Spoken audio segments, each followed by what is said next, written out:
I'm Richard Keefe, Director of Artificial Intelligence for Remote Trading Room. The current state of generative artificial intelligence, AI, is a rapidly evolving field with numerous advancements and applications. Here's a brief overview. Something called generative adversarial networks, or GANs.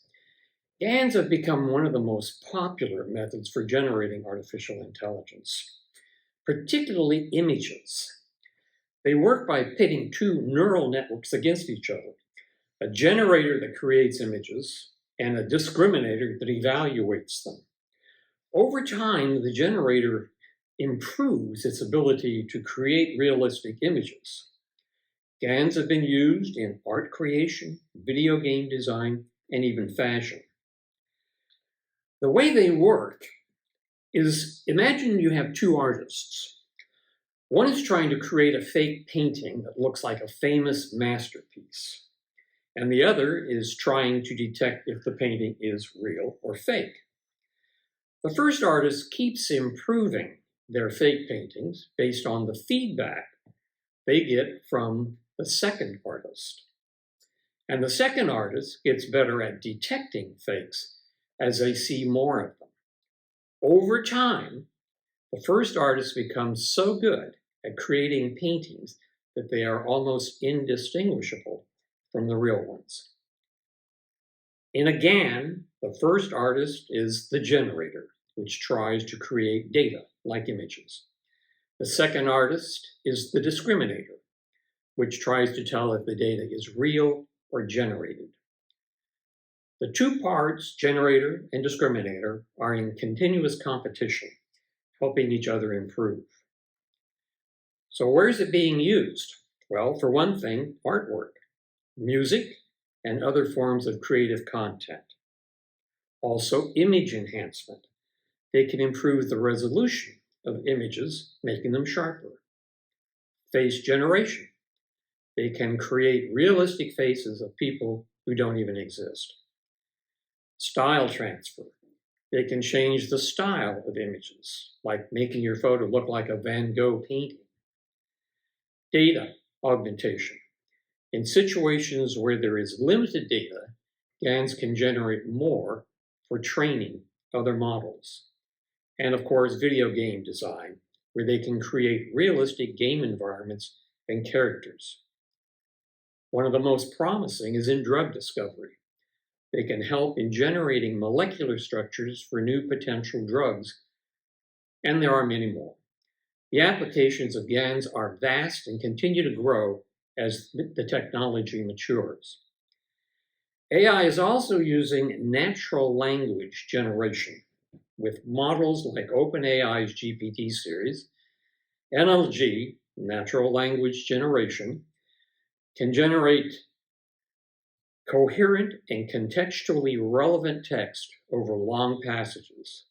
They're being used in chatbots, content creation, and even novel writing. They are the ones you may be most familiar with because when you ask a question of them, they write something that looks like it was written by a human being.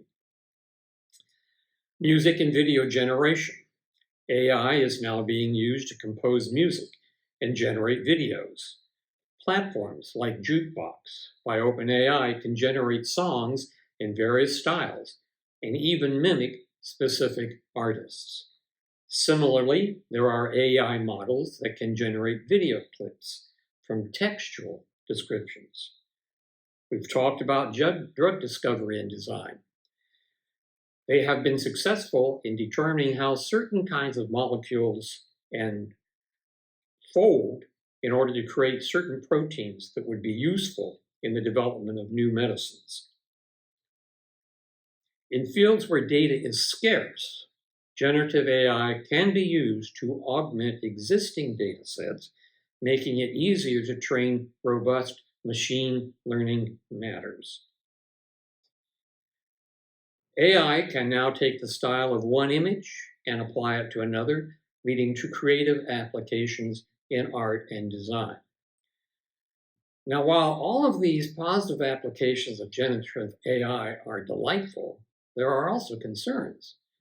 Deep fakes, or AI-generated videos that can make it appear as if someone is saying or doing something they didn't, have raised ethical and security concerns. There are challenges in the future. Despite the advancements, there are issues regarding environmental impact of training large models and the potential misuse of the technology. There are also ethical considerations, especially concerning misinformation, privacy, and the potential loss of jobs in creative fields. AI continues to produce errors of hallucinations, rendering the output unreliable and making users skittish about relying on it. Further, there are a number of court cases pending challenging AI source material as violations of copyright laws, and both the US Congress and the European Commission, as well as others, are considering ways to regulate AI to address its existing and potential flaws. The potential applications of generative AI are vast. As the technology matures, we can expect even more realistic content generation, from virtual worlds to personalized content and beyond. There is currently a Wild West character to the AI business, with both large existing companies and small startups competing fiercely with one another.